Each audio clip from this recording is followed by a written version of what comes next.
wise man cometh. Please, show some mercy. Mercy? I'm afraid that my condition has left me cold to your pleas of mercy.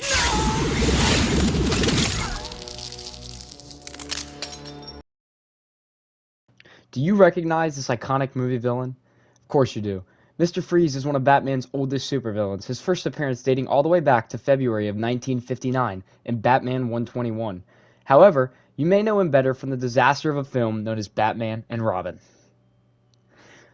The movie was released in 1997 and is widely regarded as one of the worst superhero movies of all time, coming in at a whopping 3.7 out of 10 on IMDb with a 12% Rotten Tomatoes score. Just in case you don't know movies all too well, that is very bad. For a comparison, one of the best Batman movies, The Batman, that released in 2022, has an IMDb score of 7.8 out of 10 with an 85% Rotten Tomatoes score. So yeah, this movie in all its bat nipple glory was rough.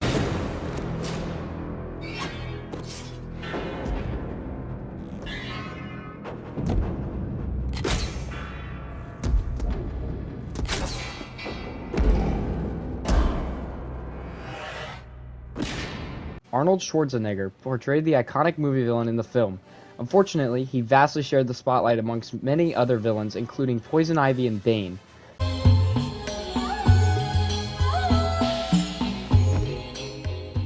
Freeze was on screen for a shocking 30 minutes amongst the 2-hour-long movie.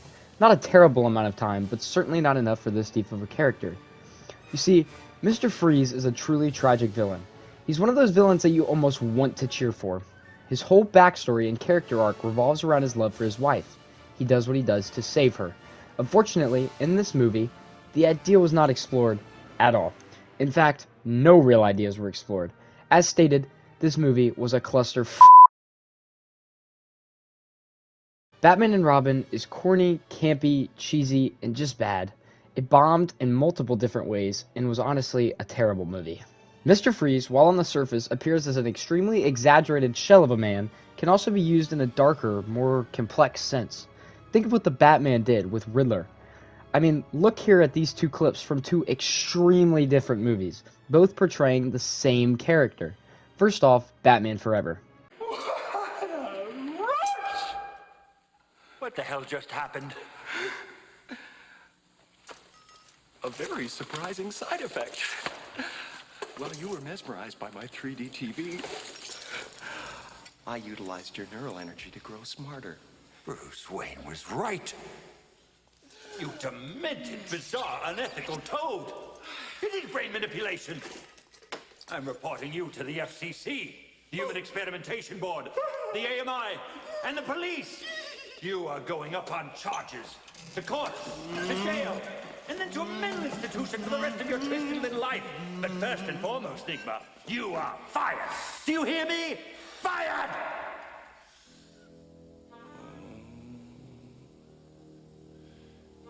I don't think so.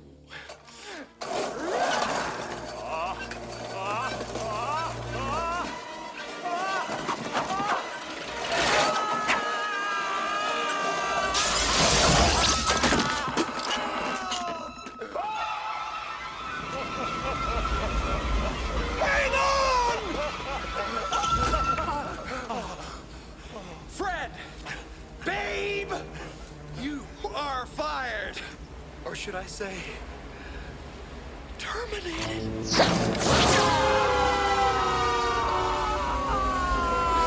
Surf's up, big kahuna! Ooh, nice form, but a little rough on the landing. He may have to settle for the bronze.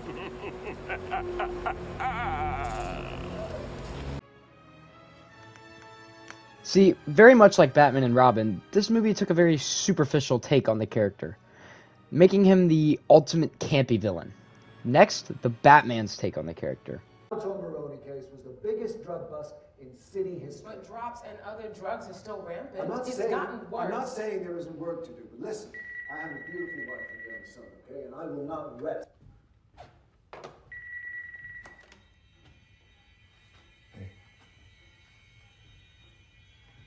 Yeah, I'm watching it now.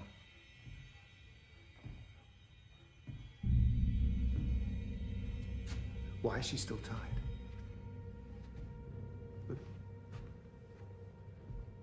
But I thought we were getting a bump in the new post poll.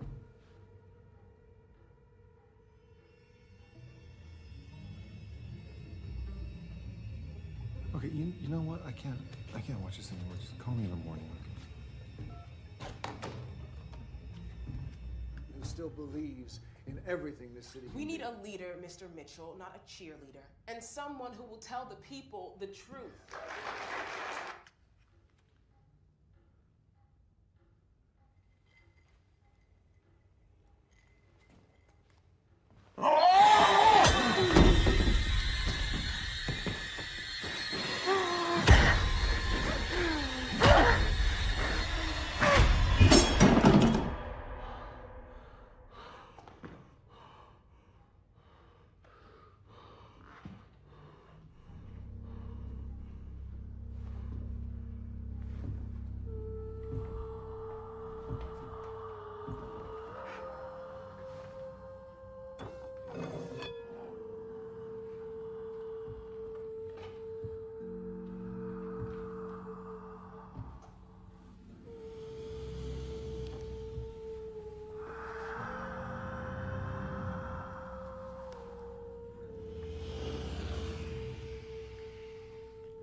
A much darker, more serious take on the exact same character. You see, the world has changed a lot. This old school style of creating superhero movies with characters literally taken straight from the comics has disappeared into thin air. People don't really like it anymore. Corny dialogue from Marvel movies is ripped apart and made fun of constantly on social media platforms, or darker and more realistic dialogue that people can relate to is made into edits on TikTok and turned into video essays exploring characters much like I'm doing right now. Nowadays, people are much more into these darker takes that explore more regular human emotions. That's why The Batman has such great reviews, and a movie like Batman and Robin or Batman Forever does not. Who says Mr. Freeze can't follow this trend? What is to say that an excellent character with true depth behind him can't be explored? Because that's really what Mr. Freeze is. I mean, think of some of the ideas he could represent, the themes that could be conveyed. People would eat it up, just like they did a more grounded Riddler, or a more grounded Joker like the Dark Knight uses. Well, you look nervous. Is it the scars? You want to know how I got them? Come here. Hey. Look at me. So I had a wife, beautiful, like you, who tells me I worry too much. Who tells me I ought to smile more? Who gambles and gets in deep with the sharks? Hey, one day they carve her face. And we have no money for surgeries. She can't take it. I just want to see her smile again. I just want her to know that I don't care about the scars.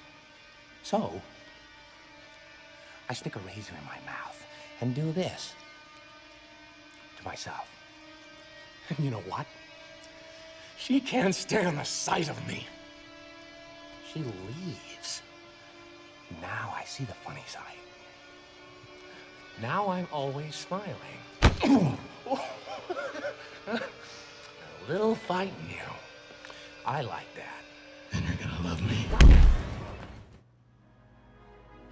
People adore Joker, and they adore The Dark Knight, a man doing evil things for the sake of a loved one. Think of Walter White.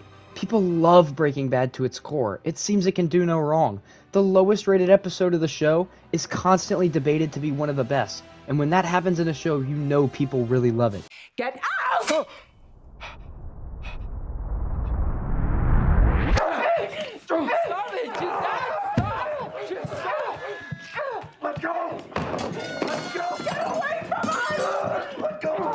Stop! Stop it! Dad! Stop it! Stop! Mom! Stop it! Stop, Dad! Stop it now! Stop! Stop! Just please stop!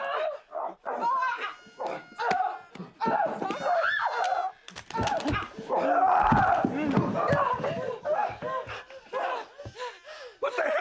with you.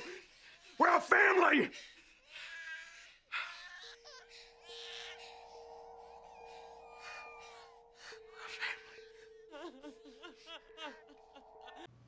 Funnily enough, Walter White fits in the same archetype of a man doing bad things for one he loves. It's a great dynamic, a dynamic that we as people relate to. We experience this feeling and we have thought of it. People would relate to a more grounded Mr. Freeze in this way, and when people relate to something, they also tend to like it. The new Batman movie did so well because the new Riddler was more realistic. People really understood him because they've seen people like him in real life, sadly. He was a more serial killer style approach of a villain, something that could really happen. And while a man running around in a bat costume is far-fetched, it can also represent something extremely deep. You see, fiction as a whole is extremely exaggerated. That's all it is. It's extremely exaggerated for a sense of conveying something, conveying a purpose, conveying a message. That's all it is. If you were to take such a corny character like Mr. Freeze, somebody who seems so silly and goofy and impossible to use running around with his ice cannon screaming, maybe people aren't going to like it. But if you use this to explore something deeper, maybe you change a few things, maybe you make his lines a little more in-depth rather than yelling about the Ice Age. What killed the dinosaurs? The Ice Age! To me, Mr. Freeze really embodies what this could be. He could follow the same pattern as the Riddler. If we were to give this character another shot, who knows what could happen? People could adore it because this is what they love. Exactly things like this. This leads me into my final words. In the past, the great character of Mr. Freeze has been wasted, used in a setting that does not fit the glory he can fulfill. I propose something new. A new movie, or a new book, or a new TV show, starring a more serious actor as a more serious Mr. Freeze. This would greatly appeal to new audiences and is something that would certainly boom in box offices, much like the new Batman movie. I mean, truly, think of all that could be done with this character. Thank you for your time. I really appreciate it. Glad you are considering my option. Surprise. I am your new cellmate. And I've come to make your life a living hell. Prepare for a bitter harvest. Winter has come at last.